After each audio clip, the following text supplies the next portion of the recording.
Ya Cimahi ini udah 3 kali kita punya pemimpin itu ya. Kayaknya ya tiganya itu masuk juga. Wabarakatuh. Waalaikumsalam. Selamat semuanya, salam sejahtera buat kita semua. Selamat datang kepada Pak Edi Sartono, bakal calon wali kota Cimahi. Atas kehadirannya, bagaimana Bapak, sehat? Alhamdulillah. Keluarga juga sehat semua? Alhamdulillah. Terima kasih ya Pak sudah datang, walaupun cuaca agak-agak mendung-mendung nih. Bapak sudah menyempatkan diri hadir di podcast kami. Nah, sore ini topik obrolan kita, ngobrol aja ya Pak ya, supaya enak gitu. Topik obrolan kita adalah mengenai wawasan kepemimpinan PAN untuk Cimahi yang kita cintai. Jadi saya langsung saja minta ya wawasan Bapak tentang kepemimpinan dalam konteks Cimahi ke depan itu seperti apa, kami semua ingin mendengar. Terima kasih Bundin atas waktu yang diberikan kepada saya. Jadi kepemimpinan ke depan ini Cimahi ini yang pertama, Cimahi itu harus bersih. Jadi Cimahi bersih. Cimahi bersih. Kenapa harus Cimahi bersih?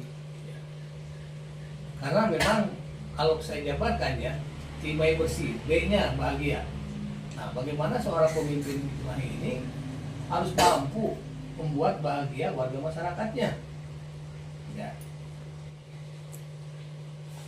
Kebahagiaan masyarakat ini sangat penting buat seorang pemimpin. Ketika masyarakatnya dia datang ke Cimberut, ada kesedihan, berarti pemimpin itu belum berhasil membuat warganya bahagia.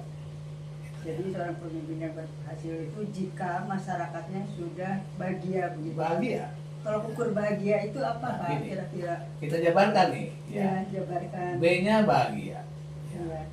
E-nya elok atau cantik. Cimahi ini kota, boleh saya bilang punten ya, kalau di Indonesia saya bilang masih kota kecil karena ada 3 kecamatan. Iya. Ya. Tapi kota kecil yang elok, ya, yang elok, yang tertata rapi, ya. Artinya bagaimana Cimahi ini sebagai kota yang elok ini dijadikan sebuah kota hunian. Janganlah Cimahi ini bermimpi atau punya keinginan menyanyi kota Bandung, jangan. Kita posisinya ada di wilayah atau daerah yang berdampingan sebagai penyangga ibu kota Jawa Barat, kota Bandung. Bagaimana Cimahi ini menjadi satu kota hunian yang elok, yang memang artinya itu tertata rapi dan membuat nyaman warga masyarakatnya, tapi juga produktif. Ya itu dari sisi E-nya elok ya. Terusnya R, ya, religius. Ya. Warga masyarakat Cimahi ini religi, ya. Religi, saya melihat semua beragama. Ya. Dan tentunya dari religi ini juga bisa menimbulkan kebahagiaan. Ya, itu dari sisi M-nya ya. Terus S, S-nya. ya. Warga masyarakat Cimahi harus sehat. Ya, sehat. Ketika warga Cimahi ini sehat, pasti dia akan produktif. Melakukan apapun dia akan produktif. Nah, dari produktivitas ini insya Allah dia bisa sejahtera. Itu dari S-nya. Terus I-nya integritas. Jadi pemimpin di Cimahi ini harus memiliki integritas yang kuat. Ya. Artinya bukan hanya pemimpinnya aja, tapi kalau pemimpin di Cimahi ini mampu memberikan contoh integritas yang kuat, pasti warga masyarakatnya juga akan ikut. Ya, berintegritas gitu. Sportif. Ya, keluarganya juga akan sportif. Jadi kota yang indah gitu, ya. Kemudian kalau dari komponen tadi bahagia, terus elok, terus religi, terus sehat dan sejahtera ya, terus integritas, pasti hasilnya akan harum. Ya, haknya tuh harum. Cimahi akan harum. Ya. Baik tingkat nasional maupun dunia. Kenapa? Karena Cimahi ini sebetulnya representasi dari semua kota Indonesia. Cimahi ini semua suku ada di Cimahi. Heterogen. Gitu ya. Jadi mungkin itu ya yang dibutuhkan ke depan ini oleh Cimahi. Ya. Bersih itu tadi udah Bapak uraikan ya satu persatu katanya gitu. Dari mana Bapak punya gagasan seperti itu? Dari Allah, Pak. Oh. Gitu. Apakah Bapak paham tentang kondisi Cimahi yang sesungguhnya sebelum Bapak punya pikiran harus seperti itu ke depannya Cimahi? Ya, jadi Kurang sebetulnya kan bahagiakan masyarakat kalau Cimahi? relatif ya, tergantung masyarakat yang merasakannya masing-masing. Tapi kalau saya pribadi, ya saya juga sebagai orang Cimahi, dari kecil hidup Cimahi, dan juga ikut punya semangat dari mulai sebagai remaja, pemuda ingin bermimpi menata kota Cimahi gitu. Sebelum Cimahi itu sendiri berdiri sebagai kota otonom, ya kita bersama teman-teman bergerak bagaimana yuk supaya mencoba menata kota Cimahi. Ya itu harapan kami, maksudnya saya gitu ya. Ya maksudnya saya. Maaf Bu, izin sebentar. Ya, Saya silakan, istilahnya agak tersentuh juga dengan Ya. komitmennya Pak Wali Kota ini, Pak Edi Sartono ya. Jadi gini, emang betul. Ya Cimahi ini udah 3 kali kita punya pemimpin itu ya. Hat-trick tiganya itu masuk penjara. Nah itu. Jadi mudah-mudahan ya dengan komitmennya Kang Edi Sartono yaitu punya wacana untuk bersih-bersih bila mana, jadi tolonglah bersihkanlah anti korupsi Cimahi. Saya tidak mau keempat kalinya pemimpin Cimahi korupsi. Jangan ikuti Bandung. Apa mau keempat kalinya, wah hancur ini udah bubar jalan kalau gitu. Ya, yang dimaksud Pak Edi bersih itu juga kan termasuk bersih dari tindakan-tindakan korup, kan Ya, seperti itu. Karena betul. tadi pangkalnya religius, masa sih orang Betul. religius mau Integritas. apa ya, itu kan termasuk itu juga mungkin. Tapi gini Pak ya, kadang-kadang saya melihat di masyarakat dia cukup sehat, masih muda gitu, tapi malas Pak, itu tidak produktif gitu, mau apa dari sumbangan seperti itu, ada seperti itu, memang tidak banyak. Tapi tadi kan kalau sehat orang beraktivitas ya Pak ya produktif, tapi ada yang sehat tapi masih muda sehat tapi tidak produktif, malas gitu Pak. Ini bagaimana menghadapi hal seperti itu Bapak? Masih Gerakan muda ya, orang masih muda. muda, masih malas ya. Iya. Ya, memang ke depan ini bonus demografi suka atau tidak suka akan kita hadapi, termasuk Cimahi. Bagaimana generasi muda, para pemuda ini harus juga menjadi fokus perhatian Iya. buat pemimpin berikutnya.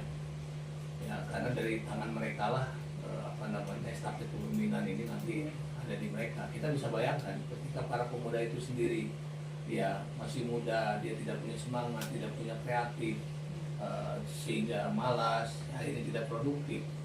Ini ya generasi yang akan gagal ke depan. Sebelum ini terjadi, mau tidak mau ini pemimpin Cimahi harus mampu menjawab tantangan ini. Caranya seperti apa? Ya tentunya mereka kita akan berikan sebuah fasilitas, ya, fasilitas sehingga mereka mampu berkreasi. Nah di sini saya lihat Cimahi masih belum fokus ya pembinaan pemain muda. Ya. Dinasnya aja kalau nggak salah masih bersatu ya, dinas apa tuh, dinas pendidikan, pariwisata, pemuda. Iya masih Nah ini harus budayaan fokus ya. Pemuda dan olahraganya ini harus terpisah. Ya, kenapa? Ya, Cimahi ya, akan harum, akan unggul, ya, akan terdengar oleh ya level nasional maupun dunia mungkin gitu ya. 3 faktor. Ya, pertama, ketika Cimahi perekonomiannya bagus. Ya. Kedua, pemudanya unggul dan kreatif. Iya. Gitu. Ya. Ketiganya itu mungkin olahraganya muncul. Ya, bersaing. Banyak pusat pendidikan militer kan bisa. Itu bisa kita manfaatkan pusat-pusat pendidikan yang ada di kota Cimahi. Ya, apalagi Cimahi ini dikenal sebagai tangsi militer ya. Iya. Negara Indonesia yang merdeka, tangsi militer udah ada di Cimahi. Ya, pusat-pusat pendidikan itu bisa kita kolaborasi. Ya. Artinya kita manfaatkan. Nggak usah kita bikin venue-venue yang artinya apa namanya baru yang lahannya juga nggak ada, Iya. gitu kan? Ya mau tidak mau ini kita kolaborasi, kita perbaiki, kita bekerja sama. Ya, saya yakin Cimahi ya sebagai kota tangsi militer, mohon maaf banyak pejuang ya di Cimahi ini, artinya semangat 45-nya selalu berkorban terus di Cimahi ini. Ya, kalau tadi dikaitkan dengan Hattrick. apa ya, suara hati Kang Asep ya, suara hati Kang Asep, malu Betul. ya, kota yang banyak pejuangnya, pemimpinnya harus 3-4 kali. Betul. Nah itulah. Udah waktunya masyarakat Cimahi bangkit. Ya. Kritis, ya. Udah waktunya konsorsium Kritis. generasi masyarakat Cimahi ini bersatu padu Iya. sehingga apa yang menjadi harapan dan cita-cita masyarakat Cimahi, khususnya para pendiri kota Cimahi yang ingin Cimahi ini mandiri secara otonom, ini bisa terwujud. Gitu. Baik. Sudah cukup Pak Asep. Cukup. Terima kasih Bapak atas penyampaian wawasan kepemimpinan Bapak untuk Kota Cimahi ke depan. Kami berharap dengan visi Bapak ini ya, Bapak lah yang memimpin Cimahi. Amin. Ya, sekali lagi terima kasih atas kehadirannya dan atas paparannya. Demikian, Assalamualaikum warahmatullahi wabarakatuh. Kemudian podcast hari ini, sampai jumpa di podcast berikutnya dengan topik-topik yang seru dan tentunya menarik. Terus